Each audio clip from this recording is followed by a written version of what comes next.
Proxima Station. Is this a map that you see a lot of kind of cheesiness from both Zergs, or is that just standard nowadays? Things can get pretty back and forth on this map, but my ZBTs on this game, on this map here, tend to go a little bit longer than most. It's definitely a pretty good map for TVZ. All right. Well, in the bottom left-hand corner, he is representing the Risen community, coming off his last win there. He is the Green Zerg, Astro. Ooh.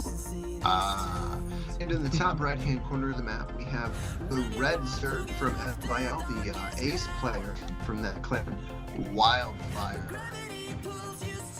You've seen Game of Thrones. He is that WildFire. He's going to burn this flesh right off his opponent's bones. Oh god, the horror. Alrighty, so it looks like we're going to have an early expansion here before any gas or any spawning pools come out. Does that kind of show that he's wanting to try to do a macro game, or is there some kind of like quick all-in or anything for going hatchery first, or is that just something you can't really tell right away? So you can definitely still rush off of hatch first, which is the scary thing. You can totally do a baneling bust off of hatch first.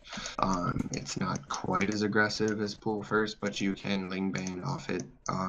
It actually, generally, a lot of players will tell you that if you can get away with it, hatch first is better than pool first. You have more larvae, you get queens out faster, it's easier to defend, and speed doesn't come a whole terrible amount later than if you went pool at 17 versus gas at 17.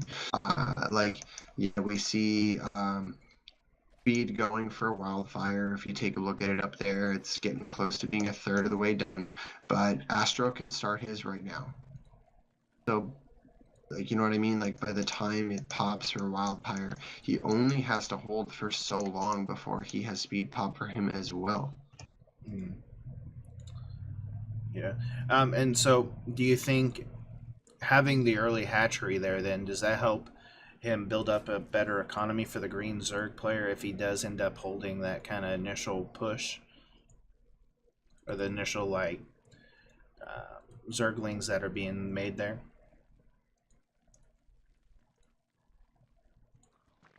Sorry, you cut out for a sec for me. It was on my end. What was that? Oh, sorry. I was just saying, does the early hatch kind of help with the economy and help kind of back up if he loses any forces from the Red Zerg player if he chooses to, like, attack or kind of put on pressure? Absolutely. It's easier to get more lanes or more drones out. That kind of larva count that you have over the other player means that you end up having more lanes. You can get another queen out sooner and macro up faster. If that pressure doesn't work from them, with them having the speed sooner than you, if they can't capitalize on getting those Zerglings to your base sooner, then it's pretty rough for you pretty fast because they can defend, they can drone up more. That being said, Astro having taken his third base at the outer position here, it's still going to be pretty hard for him to defend completely effectively. As a Zerg on this map, I always take this outer base as my natural, and the back as the main because it's easier to defend kind of this hole right here when you already have that creep set up earlier in the game. Yeah, definitely. Yeah, I wasn't sure how much I liked that, especially seeing kind of that initial push coming in. We haven't seen any Bailings made yet from WildFire, but, well, there's a couple there, I apologize. But, One's I don't know, do you, as not so much.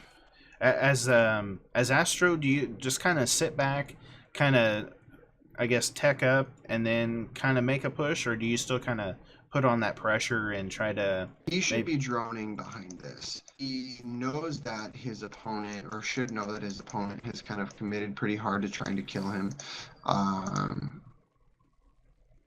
And he's got the third base up here.